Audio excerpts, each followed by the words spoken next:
Morning, everybody. Just some things at the top. I think, as you heard Secretary Austin address just last Friday in his remarks with the chairman here in the briefing room, we remain focused on the evolving situation in Europe and Russia's actions on the Ukrainian border and in Belarus. As the Secretary said, the United States stands shoulder to shoulder with our NATO allies. The current situation demands that we reinforce the deterrent and defensive posture on NATO's eastern flank. President Biden has been clear that the United States will respond to the growing threat to Europe's security and stability. Our commitment to NATO, Article 5, and collective defense remains ironclad. As part of this commitment, and to be prepared for a range of contingencies, the United States will soon move additional forces to Romania, Poland, and Germany. I want to be very clear about something. These are not permanent moves. They are moves designed to respond to the current security environment. Moreover, these forces are not going to fight in Ukraine. They are going to ensure the robust defense of our NATO allies. Now, let me lay this out for you in a series of 3 steps. First, 1,000 soldiers that are currently based in Germany will reposition to Romania in the coming days. Now, this is a Stryker squadron, a mounted cavalry unit that's designed to deploy in short order and to move quickly once in place. And they will augment the some 900 U.S. forces that are currently in Romania. Now, this force is designed to deter aggression and enhance our defensive capabilities in frontline allied states. And we expect them, as I said, to move in coming days. Secretary Austin discussed this repositioning to Romania just last week in his conversation with the Romanian Minister of Defense. And again, I want to stress that this move is coming at the express invitation of the Romanian government. Additionally, we welcome French President Macron's announcement that France intends to deploy forces to Romania under NATO command, which Secretary Austin discussed with the French Defense Minister, Florence Parly, just last week. The United States will continue to consult and coordinate with France and all our allies to ensure that we complement each other in our respective deployments. And of course, we're going to continue to work through NATO to make appropriate defensive and non-escalatory force posture alignments. Second, we are moving an additional force of about approximately 2,000 troops from the United States to Europe in the next few days. The 82nd Airborne Division is deploying components of an infantry brigade combat team and key enablers to Poland, and the 18th Airborne Corps is moving a joint task force capable headquarters to Germany. Now, both of them, as you know, are based in Fort Bragg, North Carolina. Collectively, this force is trained and equipped for a variety of missions to deter aggression and to reassure and to defend our allies.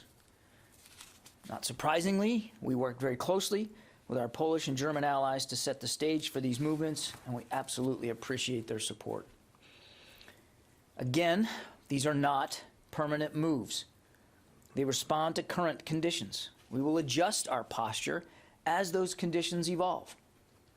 Third, and finally, all of these forces are separate and in addition to the 8,500 personnel in the United States on heightened alert posture that I announced last week. Those 8,500 are not currently being deployed, but remain ready to move if called for the NATO response force or as needed for other contingencies as directed by the Secretary or by President Biden. We continue to review our force posture and the situation in Europe, and we will make adjustments as the situation warrants. I also want to take this opportunity to correct some misconceptions around last week's announcement. NATO as an organization does not have veto power over U.S. Troop deployments, and media reports to the contrary represent a mischaracterization of that.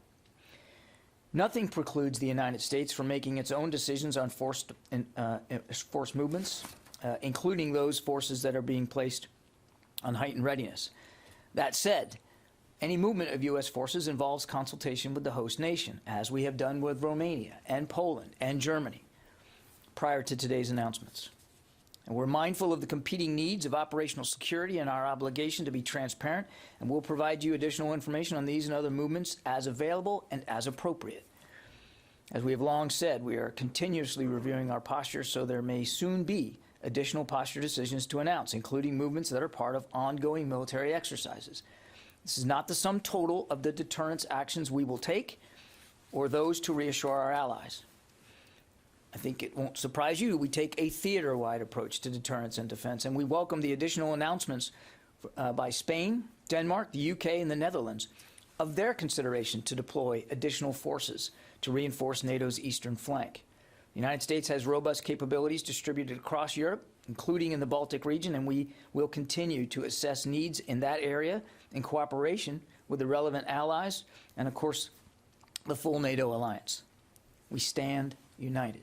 We have said that repeatedly. We say it again today. These movements are unmistakable signals to the world that we stand ready to reassure our NATO allies and deter and defend against any aggression.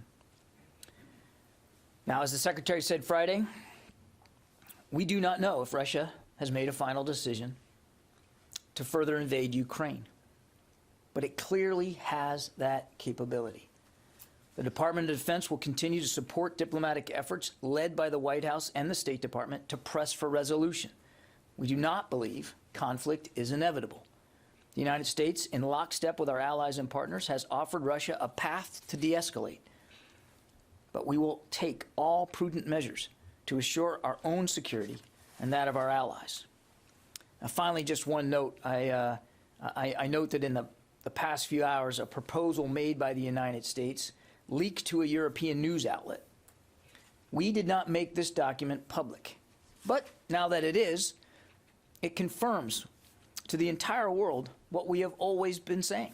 There is no daylight between our public statements and our private discussions. NATO and its partners are unified in their resolve and open to constructive and serious diplomacy. The United States has gone the extra mile to find a diplomatic solution. And if Russia actually wants to negotiate a solution, as it claims it does, this document certainly makes clear that there is a path forward to do so.